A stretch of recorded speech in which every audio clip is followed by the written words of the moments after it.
धन्यवाद योगी जी। दरअसल यह उत्तर प्रदेश की पूर्व में रहने वाली 4 बार की सीएम मायावती जी ने कही है।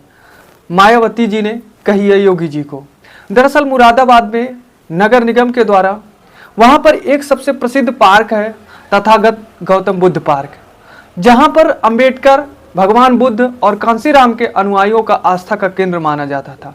लेकिन मुरादाबाद नगर निगम के द्वारा उस पार्क में सीनियर केयर सेंटर का निर्माण कराने की बात हो रही थी, जिसके बाद इन अनुयायियों के ये जो आस्था का केंद्र हुआ तथागत गौतम बुद्ध पार्क था, जहां पर अंबेडकर को मानने वाले, बुद्ध को मानने वाले, कांसीराम जी को मानने वाले जाते थे, उनमें रोष उत्पन्न हो गया। वहां पर अशांति का माहौल बनने लगा, जिसके बाद बीएसपी के सुप्रीमो मायावती जी ने उत्तर प्रदेश के वर्तमान सरकार योगी जी से मांग की कि इस जो यहाँ पर निर्माण हो रहा है सीनियर केयर सेंटर, इसकी रोक लगाई जाए। जिसके बाद वर्तमान सरकार योगी ने मायावती जी के इस बात को स्वीकार किया और उनका सम्मान किया और यहाँ का निर्माण रोक दिया गया।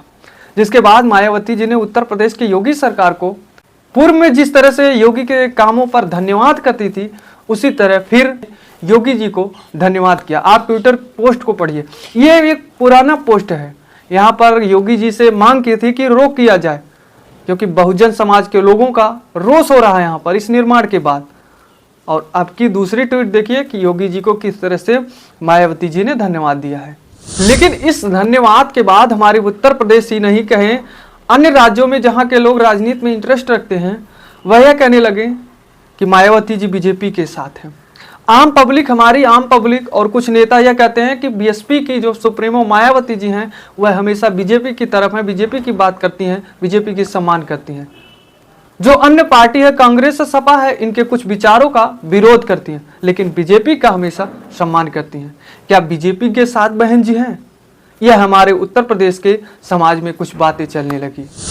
अब यहाँ दूसरा सवाल यह बन रहा है, क्या बीजेपी जो वर्तमान सरकार, इसके हर काम सही है? जो बीएसपी दलितों के हित, बहुजनों के आवाज की बात करती थी, बाबा साहब के लिखे संविधान की बात करती थी, उसी संविधान को बीजेपी के कुछ नेता बदलने की बात कर रहे थे। फिर भी बीएसपी उसी बीजेपी के कामों को सम्मान करती है, धन्यवाद करती है, उसी बीजेपी की अच्छाई की बात करती है बीएसपी। वहीं जो कांग्रेस दलितों के हित की बात करती है, बहुजन के आवाजों को उठाने के काम करती है, संविधान को लेकर जो है सत्ता में बैठने की बात करती है, उसी कांग्रेस के कुछ विचारों की बहन कुमारी मायावती जी ठुकराती हैं, विरोध करती हैं। और यही बातें हमारे उत्तर प्रदेश ही ना कहें, जहां जहां मायावती जी को जानने वाले लोग हैं, रविदास समाज के लोग हैं, उनके दिमागों में यही चलने लगी कि जो वर्तमान बीएसपी है यह बीजेपी के साथ चल रही है, के विचारों की सम्मान करती है। जो विपक्ष के लोग, बहुजन समाज के लोगों में एक अफवाहें ये डाल दिए हैं कि बीजेपी दलितों का शोषण करती है, दलितों के हित की बात नहीं करती है, बाबा साहब के लिखे संविधान का विरोध करती है, उसी बीजेपी का बीएसपी सम्मान करती है। समाज में हमारे अफवाहें फैलाई गई हैं। बीजेपी के साथ बीएसपी है, बीजेपी के हर एक विचारों को सम्मान करती है बहन कुमारी मायावती जी, योगी जी के हर एक कामों को धन्यवाद देती हैं। जिस तरह से मुरादाबाद में जो पार्क था, बहुजन समाज के लोगों का आस्था का केंद्र था, सबसे बड़ा वहां का माना जाना पार्क था, वहां पर जो वर्तमान सरकार योगी जी ने मायावती जी के मांग के बाद निर्माण रोका है, मायावती जी धन्यवाद की। जिसके बाद फिर भी विपक्ष के लोग जो है इस पर राजनीति करने लगे कि बीएसपी योगी जी के साथ में है। यानी कि यह केवल जो है नैरेटिव है, वोट परसेंटेज बढ़ाने के लिए एक दूसरे का विरोध करवा रही है विपक्ष। लेकिन मायावती के इस विचार के बाद हर एक नेता को यह होना चाहिए कि किसी भी नेता के विरोध में एक वक्त नहीं होना चाहिए, क्योंकि हर कोई सत्ता में बैठेगा। जिस तरह से आज बीजेपी है, अगले दिन सपा होगी, फिर दूसरे सत्ता में कांग्रेस होगी। ये मायावती जी के इस विचार को हर कोई को सम्मान करना चाहिए कि जिस तरह से बीएसपी वर्तमान सरकार के कामों का धन्यवाद दे रही है, एक अच्छी छवि बन रही है हमारे राजनीति में, उसी तरह हर नेता के किए काम पर धन्यवाद देना चाहिए। जो बीएसपी उत्तर प्रदेश में 4 बार सीएम की कुर्सी पे मायावती जी बैठी थी, सत्ता में बैठी थी, वह आज शून्य क्यों हो गई? क्या यही जो आज हमारे समाज में चल रहा है कि बीजेपी के साथ मायावती जी हैं? क्या मायावती जी को इसी वजह से उनको ठुकरा तो नहीं दी? जो बीएसपी सत्ता में 4 बार थी, मायावती जी 4 बार थी, आज 2-4 सीट जीतने की बात छोड़िए, एक भी सीट जीतना इनके लिए मुश्किल हो जा रहा है।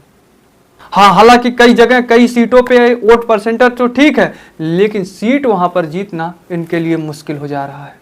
क्या यह जो वास्तव में हमारे समाज में चल रहा है, और जो विपक्ष के नेता हैं वह लगातार मायावती जी की तरफ ये बात कर रहे हैं कि मायावती जी बीजेपी के साथ हैं, क्या यह जो बहुजन समाज के लोग हैं इन विपक्ष के नेताओं के बातों को मान ली है और मायावती जी को मानना कम कर दिया है?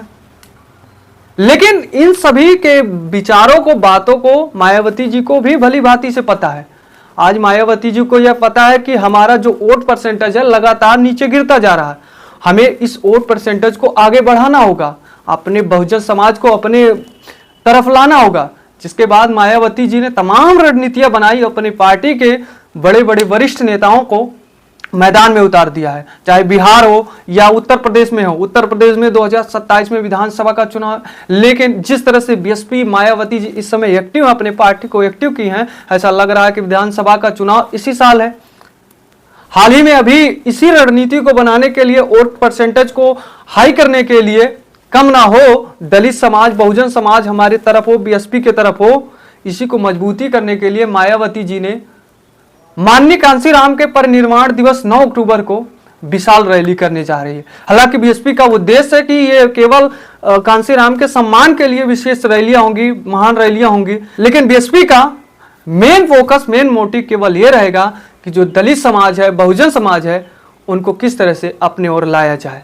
रणनीतियां बनाने का काम लखनऊ में होगा 9 अक्टूबर को, क्योंकि मायावती को डर है कि जिस तरह से मैं नीचे जा रहा हूं, मेरा वोट परसेंटेज नीचे जा रहा है, आने वाले समय में मेरी पार्टी बिल्कुल ही शून्य हो जाएगी।